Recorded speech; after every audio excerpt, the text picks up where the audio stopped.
अशोक वानखेड़े, ये जो सुब्रमण्यम स्वामी का जो बयान है, क्या आप उससे इत्तेफाक रखते हैं? प्रधानमंत्री कार्यालय पूरी तरीके से असफल हो गया है और नितिन गडकरी ही बचा सकते हैं? अपने को अनम्यूट करना पड़ेगा।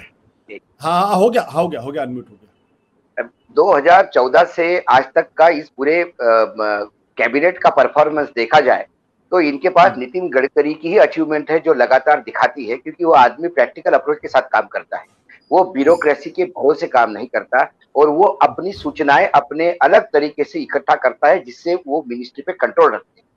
प्रश्न ये है कि आज गडकरी को लाने का इसलिए बोला गया है कि गडकरी भले ही रोड बनाते हो, लेकिन गडकरी ने विदर्भ में जिस हिसाब से कमान संभाली है, तो सबसे पहले ऑक्सीजन की व्यवस्था उन्होंने की भिलाई से नागपुर में, उसके बाद वो 24 घंटे नागपुर ही नहीं, नागपुर से यवतमाल वाशिम तक जो विदर्भ के कॉर्नर के जिले हैं वहां तक वो पहुंचे हैं। उन्होंने उसके बाद रेमडेसिविर का जो प्रॉब्लम था, जब उन्होंने देखा कि ये दवाई जरूरी है लेकिन कम क्यों है, तब पता पड़ा कि ये लिमिटेड कंपनियां बनाती है। उन्होंने गुजरात के जो मंत्री थे, जो ये कंपनियां जिनके अंडर आता है केमिकल एंड ड्रग्स, उनसे बात की तो उन्होंने कहा कि हमारे तो अधिकारी बोलते कि इसमें पेटेंट का कोई लफड़ा है, नहीं कर सकते कुछ। उन्होंने प्रधानमंत्री कार्यालय से बात की, प्रधानमंत्री से बात की, सब कुछ के उन्होंने कहा कि अपने पास एक अधिकार है, हम ये पेटेंट को सस्पेंड कर सकते हैं, आप कंपनियों से बात करिए। जब कंपनियों से बात की सरकार ने तो उन्होंने कहा कि 11 कंपनियों को तुरंत लाइसेंस दे दीजिए। वो कंपनियां जो ये प्रोडक्शन करने में सक्षम है, उनको प्लांट की जरूरत नहीं है। तो उन्होंने जब नागपुर में ये बात की तो एक वर्धा में एक फार्मास्यूटिकल कंपनी थी जो कह रही थी कि मेरे पास जो मशीन है उसमें ये इंजेक्शन भी बन सकता है, उनको तुरंत परमिशन दिलवाई और कल 30,000 डोजेस पर डे का प्रोडक्शन वर्धा में चालू हो गया एक सप्ताह के अंदर।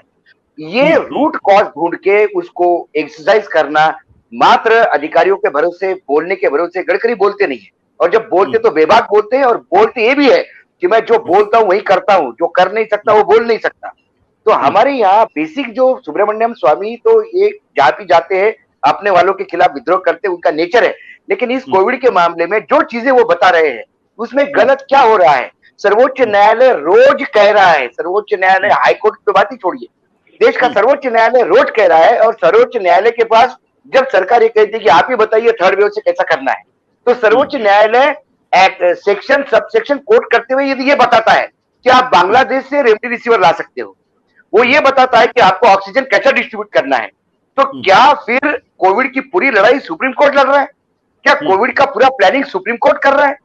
और यदि सुप्रीम कोर्ट ये कहता है, मतलब हास्यास्पद है आशुतोष कि सुप्रीम कोर्ट में सरकारी वकील ये कहता है हमारे पास ऐसे हॉस्पिटल से फोन आते हैं जो कोविड वार्ड नहीं है, उनको भी ऑक्सीजन चाहिए, उनको क्यों चाहिए ऑक्सीजन? तो कोर्ट को ये बताना पड़ा कि सिर्फ कोविड के ही वजह से ऑक्सीजन नहीं लगता, जो कोविड के हॉस्पिटल है वहां बाकी भी मरीज है, उनको भी ऑक्सीजन लगता होगा, जो लोग घर में क्वारंटाइन है उसको भी ऑक्सीजन लगता होगा, और ऑक्सीजन हॉस्पिटल तक पहुंचाना, उन क्वारंटाइन वाले व्यक्ति तक पहुंचाना, ये आपका काम है, क्योंकि ये पेंडेमिक एक्ट के तहत ऑक्सीजन आप ले आए हैं। ऐसी कई चीजें जब कोर्ट की बताना पड़ती है तो आज सर पे हाथ रखता है कि क्या कोविड की लड़ाई हम कोर्ट से लड़ रहे हैं जी, या ये कोविड की लड़ाई हम कहां से लड़ रहे हैं? सुप्रीम कोर्ट के थ्रू लड़ रहे हैं या पीएमओ हाथप्रस बैठा हुआ है? अशोक, असली सवाल तो ये है कि जो सुब्रमण्यम स्वामी ने एक तरीके से इनडायरेक्टली कहा है और डायरेक्टली हम उसको समझ रहे हैं कि दरअसल प्रधानमंत्री कार्यालय पूरी तरीके से फेल हो गया है। जब वो प्रधानमंत्री कार्यालय की बात कर रहे हैं तो दरअसल प्रधानमंत्री की तरफ इशारा कर रहे हैं, क्योंकि प्रधानमंत्री कार्यालय किनको रिपोर्ट करता है, किनके लीडरशिप पे काम करता है? तो पहले तो हम ये माने ना, प्रधानमंत्री कार्यालय हर बात पे फेल हुआ है। नोटबंदी में प्रधानमंत्री कार्यालय फेल हुआ है, जीएसटी में प्रधानमंत्री कार्यालय फेल हुआ है, चाइना में प्रधानमंत्री कार्यालय फेल हुआ है, पहला लॉकडाउन करने के बाद जो माइग्रेशन हुआ है लेबर का, वो जज करने में प्रधानमंत्री कार्यालय फेल हुआ है।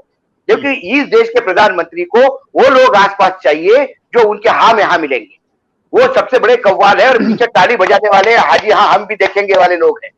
उनको वो लोग नहीं चाहिए जो ये बताए कि सर ये गलत है, और जो लोग बताते हैं उनको निकाला जाता है। आरबीआई के गवर्नर कितने बदले देखिए, इन्होंने रखे हुए गवर्नर थे, कोई कांग्रेस ने रखे हुए गवर्नर नहीं थे, आपने रखे हुए गवर्नर वो अच्छे गवर्नर थे जो जानते थे इकोनॉमिकल पॉलिसी को। उन्होंने कहा नोटबंदी गलत है, आपने उनको भगा दिया। उन्होंने कहा कि हम आरबीआई का पैसा आपको देना नहीं चाहते क्योंकि आरबीआई में यदि इतना पैसा नहीं रहा तो आरबीआई की क्रेडिबिलिटी पे सवाल है, तो आपने उसको निकाल दिया, दूसरा ले आए। आप ऐसे लोगों को ले आते हो जिनको फाइनेंस की समझ नहीं, फिर वो आरबीआई से पैसा देते हैं। ये इंडिकेशन देता है यहाँ आपको सजेस्ट करने वाला, आपको करेक्शन करने वाला, आपको ये बताने वाला कि ये पॉलिसी गलत हो रही है, इनकी जरूरत नहीं है।